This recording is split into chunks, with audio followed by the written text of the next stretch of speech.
walaalaha furunta ku jira walaalaha dagaalamayo waxaan u sheegaynaa inaan annagana fadhinin oo soo gaari doono farxadooda aan la qaybsan doono soo diyaar manin waxaa jira meel kastoo la taagan yahay waxaa jiro dad aan ka raalli ahayn markii arkaan wejigan sharafta la markii arkaan oo taagan ciidankan ka naxayaa jira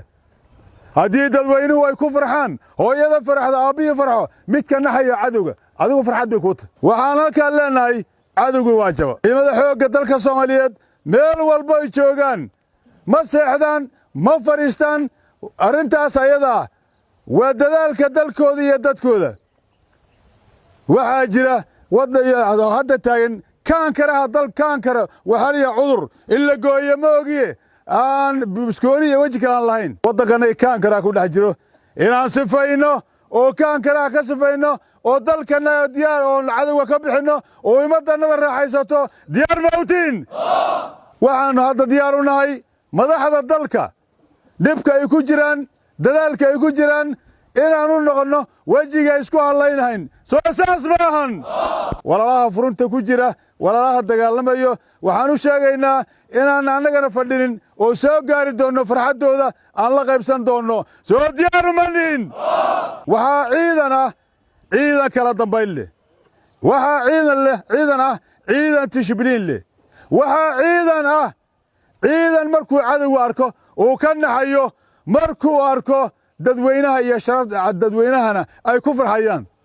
shaqo kastoo la hayo hooyada walaalka aabbaha dadka jilicsan inay ciidanka xoogga ka naxaan ma ahan waa inay ku farxaan waxaa tihiin adinka ilaaladii qaranka kurkaas ayaa tihiin madaxdu dalka waa kurki ilaalinta kurki baa tihiin dalka ayadoo la ilaalinayo madaxdii waxaa loo baahan yahay bulshadii markii waddo la qabto ama waddo la xiro ama shaqo la wado hooyaa soo baxday hooyada waxay tidhi hooyo waa xanuunsana meeshaan gaarin naa tag cajusay edabta daran ma aha hooyo waa waxaan dirayska aan wadanno waxaa laga keenay shacabka dirayska aan wadanno waxaa laga keenay shacabku markayna arkaan hadday nagu farxaan cadowgina qarin maayaan halkaasay ku diyaargaroobayaan haddii shacabku ay naga naxaan waxay soo aruurinayaan oo jaanis u ballaynayaan cadowga waxaa loo baahan yahay shacabku inay nagu farxaan markayna arkaan shaqadanadan inay adag tahay oon madaxda